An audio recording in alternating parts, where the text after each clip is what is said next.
Do a person one big favor, and you don't make a friend, you create a witness. And a part of their brain will spend the next year trying to make that witness disappear. Let's get something uncomfortable out of the way. You'd assume that helping someone makes them love you. Logical, right? You hand a drowning man a rope, he becomes your loyal friend for life. Except that's not how human brains work. Sometimes you hand a drowning man a rope, and the second he's back on dry land, he starts wondering why you got to be standing on the shore in the first place.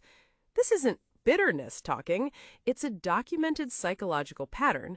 Back in 1982, 3 researchers, Fisher, Nadler, and Witcher-Alagna, published a landmark paper called The Threat to Self-Esteem Model.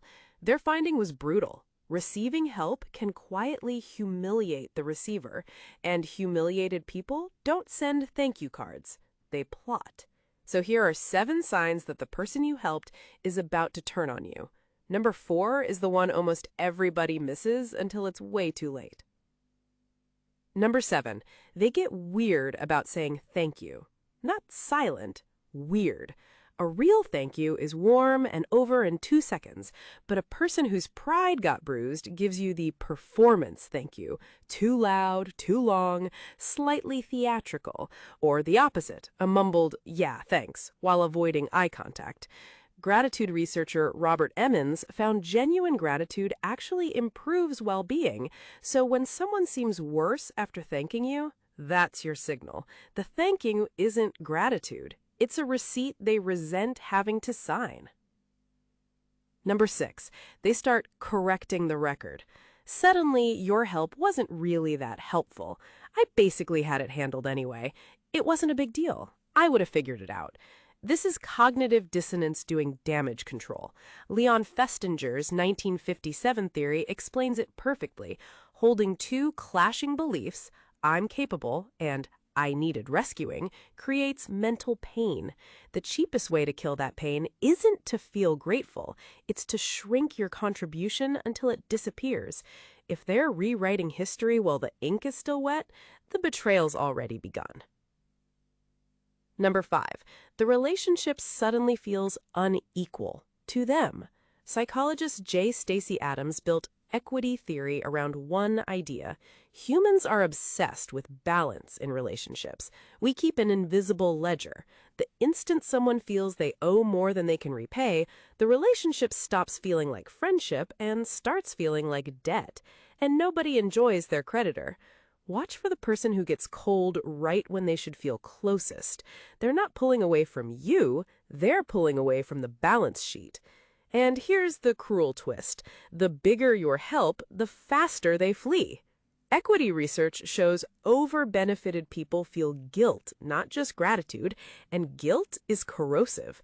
You didn't overwhelm them with kindness. You handed them a debt they can't see a way out of. So they choose the only exit they can, the door. Number 4, the one everybody misses. They help you back way too fast. You'd think repayment is good news. It's often the opposite. Anthropologist Marcel Mauss, in his classic work The Gift, showed that gifts create bonds, and frantic, immediate repayment is how people sever that bond on purpose. Sociologists have a phrase for the overeager repair. They're not building a friendship, they're settling the account so they can walk away clean. If someone rushes to pay you back the instant you help, disproportionately, almost aggressively, they're not being generous, they're closing the relationship like a bank account. Watch what they do after they've repaid you. Usually, they vanish. Notice the timing, too. Healthy gratitude lingers. It wants to stay connected.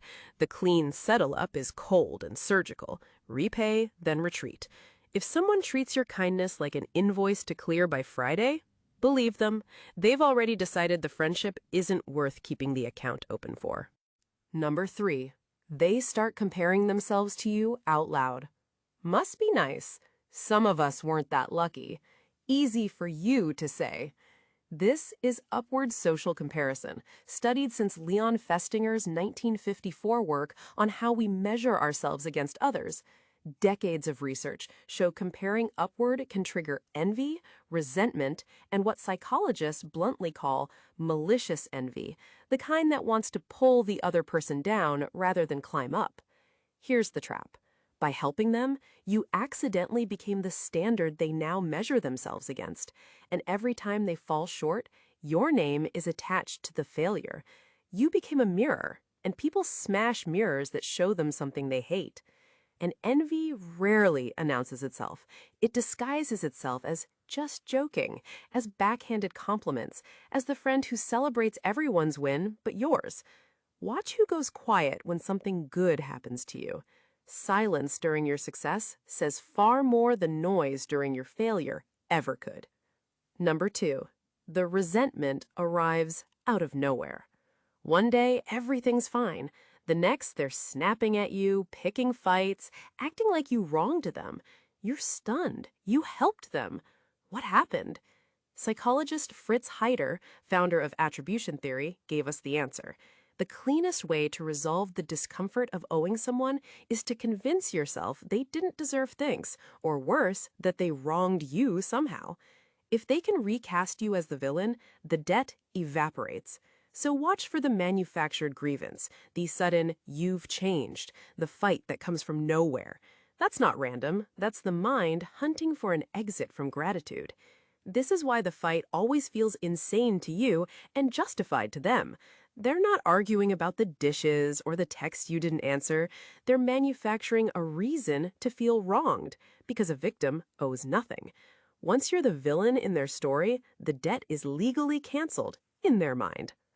And number 1, the weakness they confess to you becomes the thing they hate you for knowing. This is the deepest one. When you help someone through their lowest moment, they show you their weakness. And later, when they've recovered, when their pride's back online, they don't remember you as the rescuer, they remember you as the witness. The French writer La Rochefoucauld nailed this back in 1665. We can rarely bring ourselves to forgive those who have helped us.